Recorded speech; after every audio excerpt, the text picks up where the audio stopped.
introduction. We have some really accomplished people with here on stage right now, and I'm looking forward to hearing about everything AR, XR, immersive tech, and all that. And I really want to know how it's going to look in the future in your perspective. So I want to start with you, Marina. And I'd love to know from where you're standing at.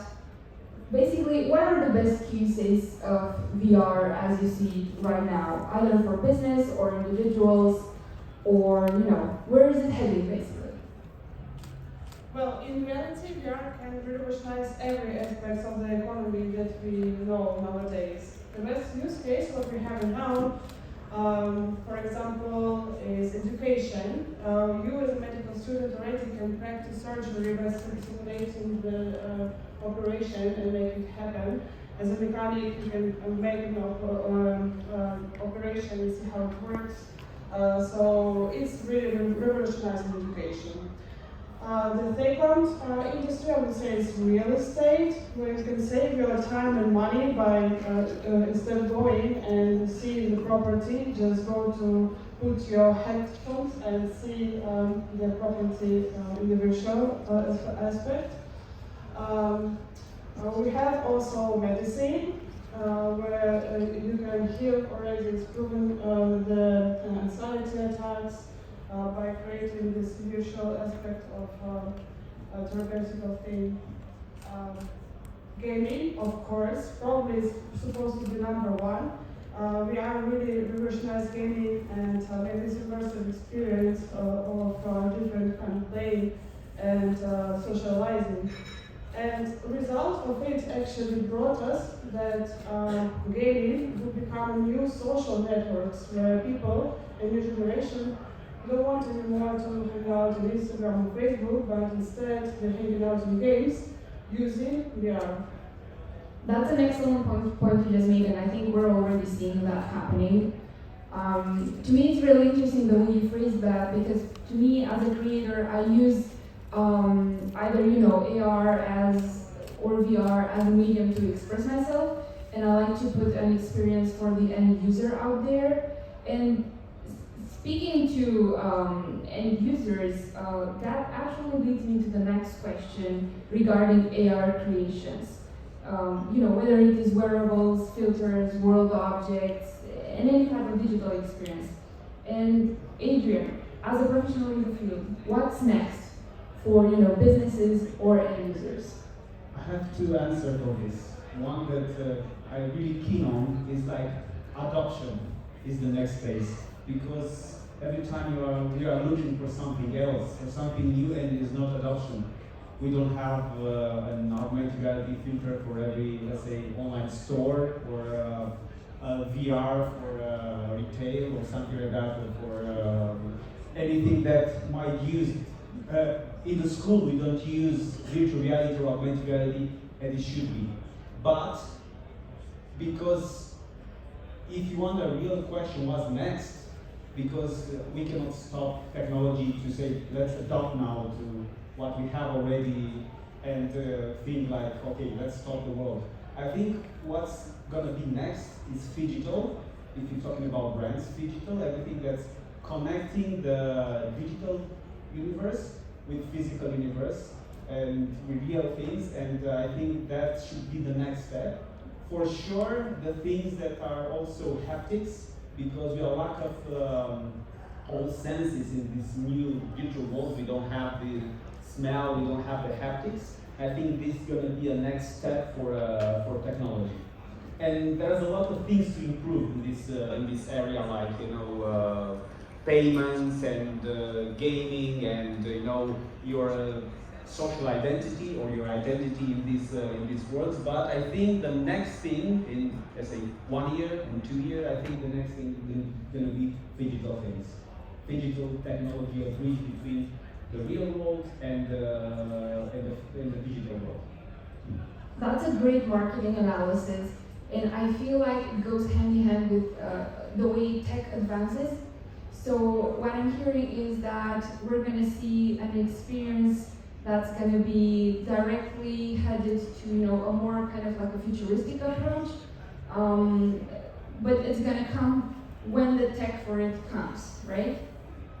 And circling back to that idea of tech, Claudia, can you share with us a bit of how you use VR and the metaverse as of right now, and share with us something that you feel that is missing from the experience?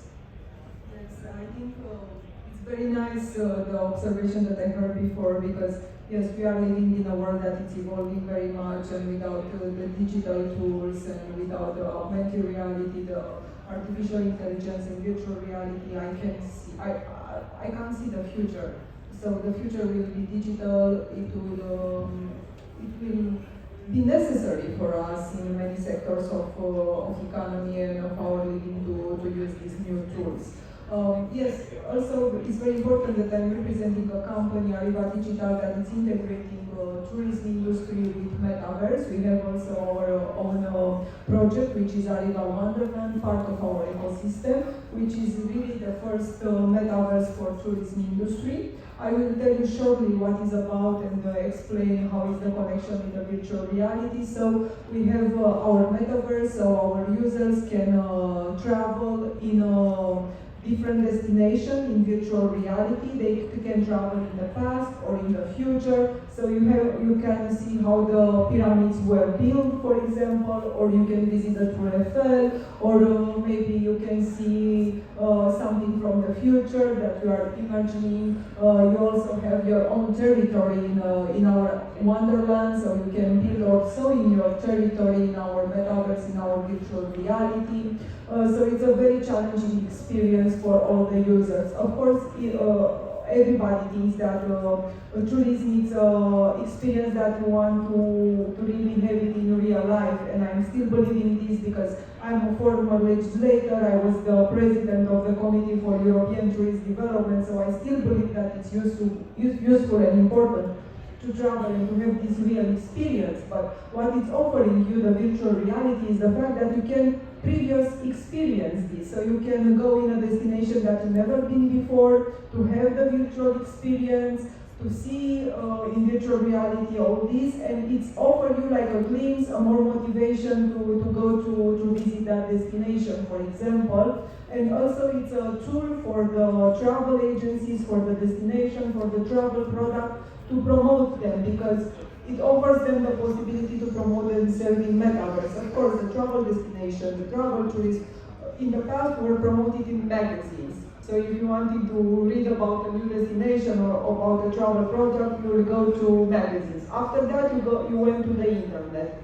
So you went to the internet and checking on social media networks. But this is the next step. You can promote all these destinations in metaverse and have the real experience, like not real physical experience, but having the virtual experience that it offers you more motivation to go and travel in these destinations. Also, we have the possibility for gaming, which is essential, and also the possibility to earn and also to connect with other people in virtual reality. So it's not something that it separates you from having a social life, to say like this, but it's connecting you with many other people. And also, we have the social impact of this, because it's also an element of sustainability. So you can avoid sometimes going in overcrowded destination. There are people with disabilities that can't travel, so we are offering this to people with disabilities to have this virtual experience related with tourists.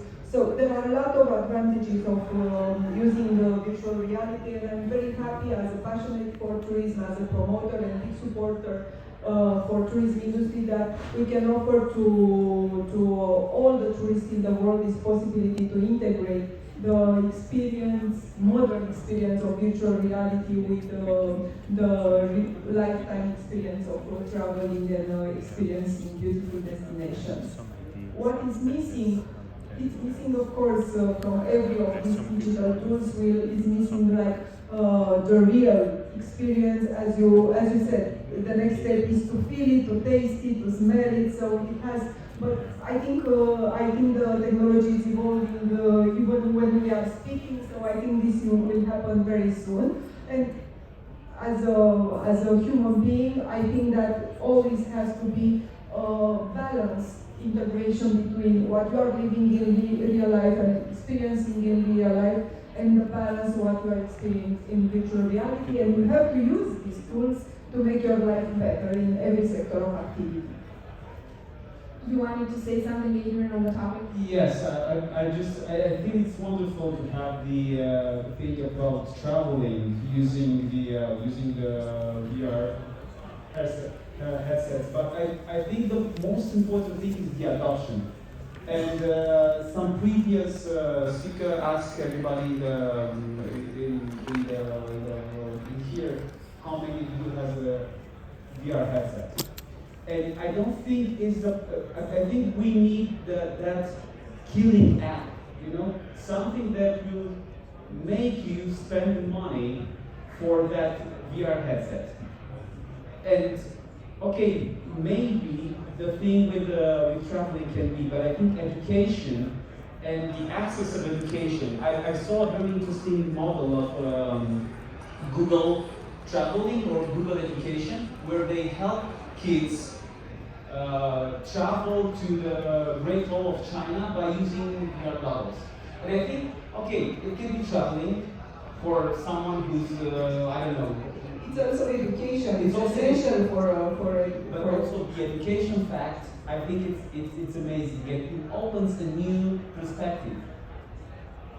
And for sure, that's the approach, because kids right now are I don't know, digitally born. They are using swipes as they develop, so they know how to swipe. We have to learn how to swipe. We have to learn how to touch a digital device. But now kids, they're touching the TV screen and trying to swipe. I saw that thing on TikTok or something, a kid trying to swipe the TV. But because of that, they're trying to use also the VR headset. What's this? And I think we should try to develop tools for this type of experience. But my opinion is, you asked me for the future. I think my opinion, the metaverse, as we all talking about, is going to be augmented reality. Virtual reality is going to be something that we're going to use it as as a tool. But augmented reality has a huge potential. There's a huge potential of mixing the real world with the digital world. And I think we don't have to lose the connection. We must not lose the connection with the physical world. Don't lose the connection with the physical world. Digital, I don't like the dystopian Ready Player Me. I agree. So what I'm hearing is VR tools, gamification, interaction, immersiveness, social aspects. It's interesting that you mentioned all this, because for me as a VR creator and art experiences creator, the way I use VR is that I replace desktop 3D construction with a more intuitive version of it, which is in VR. And the way I do it is by meeting other people in VR, and we have collaborative sessions in there. So for me, it's a lot about the social impact of it. It's about me being part of a group. So it makes to me a lot of sense what you just said. And speaking of interesting backgrounds, because I feel like it's really nice to have, like each of you, you're part of a different kind of field. I want to go over to you, Moger, and I want to ask you a kind of like a business more oriented question. If you were to invest in a startup right now that has its focus in either VR or AR, what kind of problems should that business try to tackle? Where should its focus be, and how do you see its value in the near future? Okay, I do invest in it, so. But outside of what we do at a studio, I believe the bottleneck is on the end user part. I mean, we just said that we need a killer app that's going to make everybody buy VR headset. I personally don't believe that such an app exists. I don't find any app that would make me use daily VR headset, because I don't like the experience. It's too big, it's uncomfortable, it doesn't make me feel good. So the revolution, and I would really invest in any startup doing this, has to be on the hardware side. If I would be able to wear my normal prescription glasses or sunglasses, doesn't matter, and just add the AR on them, that would make me a daily user, and I think the real adoption of the market is going to happen when people are going to have some easier to use devices on their devices that can make me, get out of the room for 10 minutes and do something in AR or VR and come back and continue everything again without the headset and the whole difficulty and sometimes unpleasure of using. Yeah, I hear where you're coming from because after 2 hours spent in VR, I do tend to have a headache as it is right now. So we do need to move forward I with the broke tech. a vase in VR. My wife doesn't know, but I broke a vase. I was playing at 5 o'clock in the morning, and I broke it, and because I was fighting some scary monsters, and I said, oh my god. And I think, as Google mentioned, I think it's a huge differentiation between augmented reality and virtual reality, and I think augmented reality and small scale devices it will be in the future. I think Apple is working on something like that already. Microsoft and that Meta, and they're making the VR, the augmented reality headsets smaller and smaller. Also, there is a startup that uses contact lenses that can project on your contact lenses.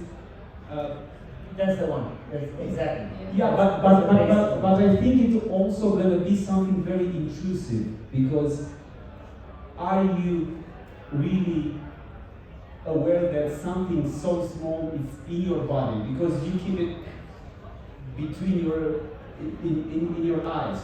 So because technology is something outside of us, it's going to be, every time you're going to ask yourself, should I take this device inside of me or connect it with my And I think for the new generation you mentioned earlier, for them it's much easier.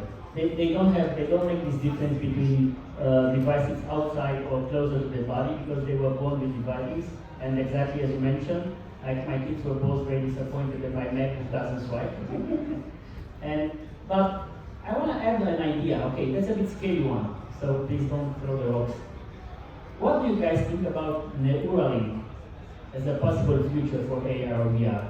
No device, and something mind connected. And something like everybody in this room should think about. How about connecting ChatGPT with Neuralink right now, in this moment? How many of you are agree with that? Right now, in this moment. Can I see some raised hands? 1, 2, 3, 4. Well, we're all early adopters in here. Early adopters. So ChatGPT and Neuralink right now in this moment. Maybe Elon Musk will have a bunch of.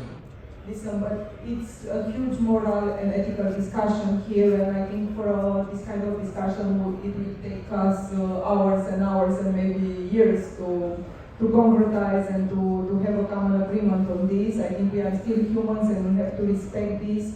We have to conquer and to use everything that technology is offering us, and not to be conquered by the technology. I was mentioning this balance before, but I agree. If we have small devices that are more easy to use, more portable, that make us more comfortable, I think it's useful, and I believe in this.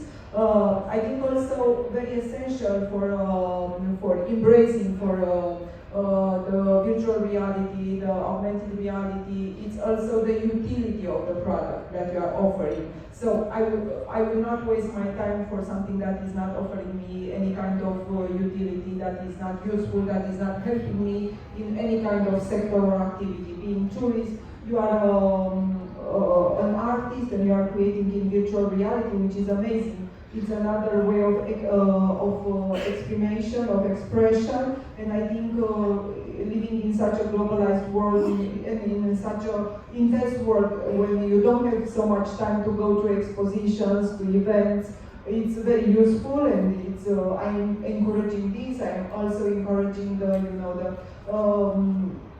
VR concerts. It was also a tool that we used in a period that was very hard for us, the pandemic crisis, when we couldn't have concerts or going to theater or to spectacles.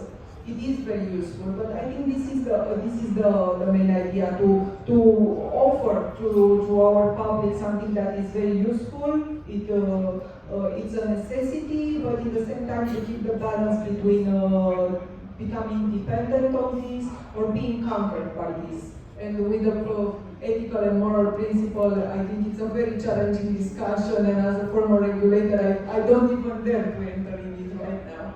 Let's talk about the elephant in the room. How about brands? I think the good adoption of all these technologies, all this new tech, is coming from brands. And Tommy, you're working with brands. And if a brand like Coca something or Pepsi something, this name brands, something like that, will come and ask you to use the technology, and by mixing the power of a brand or of I don't know, something more powerful than the technology itself, an adoption may come because people don't forget that we want you to play. Things like Instagram filters, VR headsets, or digital fashion. It's not something that you can wear right now, digital shoes. You can easily try to brand it and use it in a let's say, environment. But brands and advertising are really helping this adoption in a way. Indeed, yeah. And these are some great concepts, and we're nearing towards our panel ending. So what I'm hearing from you as a conclusion is the fact that when we think of a less disruptive way of experiencing VR and AR, we envision really futuristic stuff like contact lenses or really immersive devices, maybe with overlaid reality effect, like Google was saying earlier, on your glasses. Maybe some auditory implants to have like the full immersiveness of the whole world, just like you would experience with your avatar in the metaverse, like Claudia was saying earlier. So, speaking of convergence, of AR and VR as a single device being mass adopted, where do you think the implications of AI, because you also mentioned AI ethics and all of that, and that's something to be, like in my perspective, that's something that we're going to hear a lot about regulations of the AI and ethics of the AI. This is like business on the rise. So basically, where are you seeing the implication of AI in all this immersiveness of AR and VR? And I would like to go over to you, Marina, first. Thanks. Well, I do believe that without AI, VR will never go for mass adoption, because this metaverse, this parallel reality world that we hear about cannot exist without lots of inhabitants, otherwise it would be boring. And AI gonna put in these inhabitants. It's gonna be perhaps not real people, it could be these digital avatars, influencers we already see, like digital humans. We should be super intelligent, super fun, with sense of humor, you can talk to them, you can study for them. Like right now everyone is using OpenAI, right? So I do believe that AI will fulfill this metaverse VR world, and thanks to the improved hardware, we can all access and interact not only with humans, but also with artificial intelligence, which will perhaps look like humans or any other creatures. I will give you a short example related to Ariba Digital and the virtual reality metaverse that we are. So if you have also an artificial intelligent guide that will present you the history of the pyramids or the history of a city, this will be very useful, no? So why not we use it, and why not we integrate it in everything, especially in science. I think in science we can't talk anymore, and in sectors like medicine we can imagine that the evolution will be without AI. So it will be an integration, just to be a very responsible one. The way I see it now, it's you're going to be closing our panel with your next line. The way AI is going at this rate, I feel like we're going to see a lot of AR and VR generated environments, 3D objects, just from text to 3D. Or maybe we're even gonna go just voice command to generating. So imagine just like putting your headset or whatever type of overlaid reality, just going like a voice command, being like, I want to see a bitch, or like I want to be, you know, I want mountains with snow, and I want like whatever, a fireplace and a fire pit. So that's just gonna basically just like materialize in the spot. So what you wanted to say, Adrian, about it? We are all using AI right now. Right now, every phone, it has an AI that detects your face. In the future, we're going to use the same AI in that we have our phone with ChatGPT, and for sure, it's going to be our companion. It's going to be our, let's say, outside memory. And that's another challenge, because we have an outside memory and inside memory. And I think an inside memory, I think you are as smart, or ChatGPT is as smart as your question. And I think that's something we have to take. ChatGPT is not smart, as smart as your question. Unfortunately, we've run out of time. Thank you for a great panel to all the speakers, and thank you for the audience to tuning in.